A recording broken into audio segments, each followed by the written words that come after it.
Pecah kepada perwakilan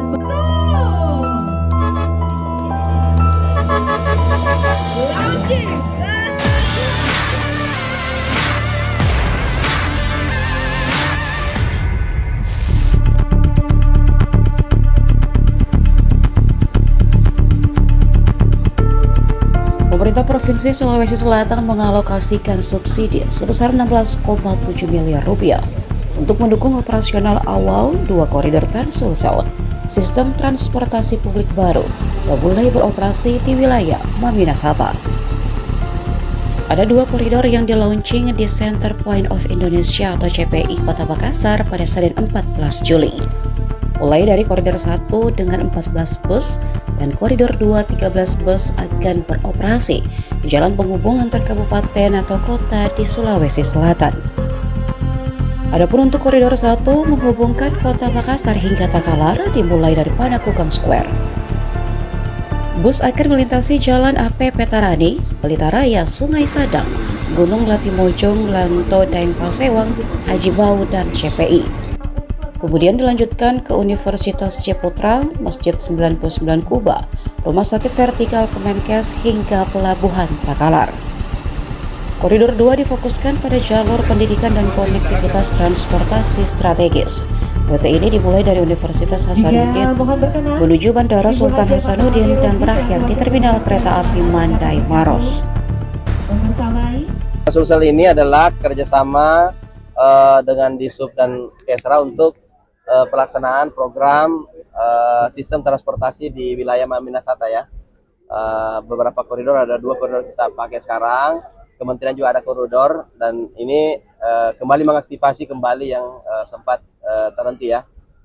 Ini hasil kerjasama dengan Kementerian Perhubungan juga. Kami turut terima kasih Bapak Menteri juga yang telah tetap melaksanakan untuk beberapa koridor sembari masa transisi untuk ke pemerintahan provinsi nantinya ya. Ya. Maksud nanti untuk digratiskan ini sampai berapa lama dia? Sampai waktu yang ditentukan. Subsidi dari Pemprov sendiri?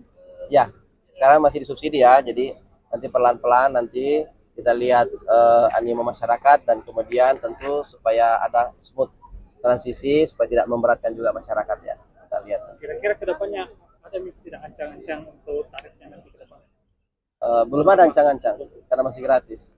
Baru tadi katanya ada rute sendiri untuk Trans-Sulsel, bagaimana Pak Kadis? Ya, bismillahirrahmanirrahim. Assalamualaikum. Ini sudah, saya kira koridor 1 dan koridor 2 ini, rute ini sudah, ini adalah hanya tindak lanjut pengambilan ini dari Trans Maminasata ke Trans-Sulsel. Jadi adapun koridor 1 ini meliputi mulai dari Penaklukan terus sampai ke pelabuhan Takalar ya. Kemudian koridor 2 mulai dari Unhas, kemudian Bandar Sultan Hasanuddin, kemudian Terminal. Ini adalah koridor ini salah satu terkoneksi dengan bandara udara dan kereta api. Nah, Berapa jumlah armada sendiri? nah, untuk sementara ini ada 27 armada yang kita siapkan. Untuk koridor 1 itu ada 14 dan yang beroperasi ada 13 dan 1 cadangan. Begitupun juga untuk koridor 2 ada 13, jumlahnya ada 12 yang untuk beroperasi, kemudian 1 cadangan. Sampai kapan subsidinya Pak? Nah, inilah kita melihat karena sekarang ini kurang lebih kita lakukan simulasi 1 minggu itu mulai pelayanannya, mulai tanggal 9 itu sampai sekarang ini antusias masyarakat sudah cukup tinggi. Nah, kita lihat ini ada beberapa hari ini, kemarin ini kita melihat itu bisa sampai 200% ya kenaikan. Nah, sedangkan SIK yang kita siapkan di dalam satu bus itu kurang lebih ada 19 sampai 25.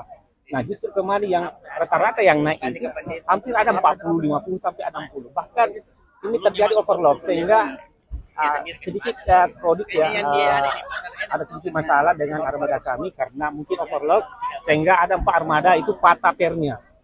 Nah ini makanya dari itu mungkin kita tinjau untuk sementara ini apakah nanti karena kita juga mengusulkan untuk peninjauan untuk perubahan peraturan daerah terkait untuk penarikan distribusi. Berapa jumlah subsidi sendiri Pak Kadis? Ya, Subsidinya sendiri dari Disub untuk sementara ini ada kurang lebih 17 ya, 16. Iya. Itu 2 koridor. Saya makan dulu. Iya. Itu nanti subsidinya 15 dipakai per tahun ini saja atau per tahun ini saja. per tahun ini saja atau akhir Desember ya. Iya. Kira-kira ada tidak rencana untuk koridor baru mungkin? Ya, itu sebagaimana itu yang tadi Pak Gubernur. Tentu kan sementara ini kan ada beberapa tersisa lagi koridor. Ada satu koridor lagi ya, itu koridor 3. Nah, kemarin kenapa kita tidak memilih koridor 3? Kenapa harus 1 dan 2? Nah, kita melihat tahun yang lalu itu pada saat operasi Transminasa itu koridornya lokatornya agak rendah. Sedangkan begitu banyak sedikit hambatan-hambatan karena jalur yang dilalui itu sedikit kecil. Itu sehingga mudah untuk terjadi hal-hal yang tidak diinginkan. Download Tribun X sekarang, menghadirkan lokal menjadi Indonesia.